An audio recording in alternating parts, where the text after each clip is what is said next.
De Bruxelles à Paris avec Bettina Anthony sur BXFM. La chronique qui vous transporte chaque semaine au cœur de la ville lumière afin de vous faire découvrir les endroits branchés du moment pour passer la meilleure des soirées. L'Institut du monde arabe, rue des Fossés Saint-Bernard, est un lieu de culture incontournable à Paris, comprenant un musée, des salles d'exposition temporaires, un auditorium, une librairie, des bureaux, un fumoir, un café littéraire. C'est un lieu unique par la modernité de son architecture. Le bâtiment constitue une synthèse allégorique entre conception architecturale d'Orient et d'Occident. Il a aussi pour vocation de promouvoir les valeurs spirituelles et culturelles du monde arabe, ainsi que les échanges franco-arabes dans les domaines des sciences et de la technologie. La façade sud de Lima est composée de 240 moucharabiers dont le mécanisme est actionné électroniquement.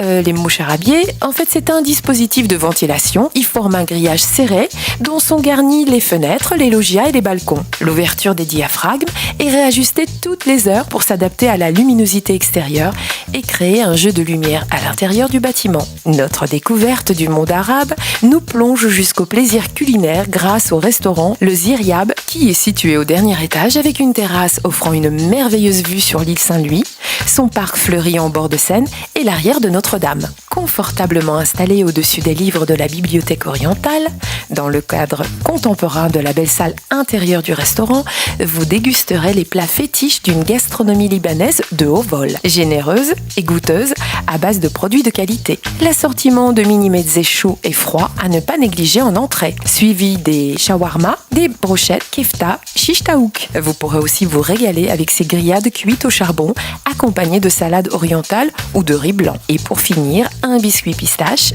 crème de date, pétales de rose confite, accompagné de sa boule de glace. Un réel voyage gustatif au pays du cèdre. C'est tout pour aujourd'hui et n'hésitez pas à me donner votre avis sur la page Facebook de Bruxelles à Paris sur BXFM. Bon séjour parisien et à la semaine prochaine. De Bruxelles à Paris avec Bettina Anthony sur BXFM.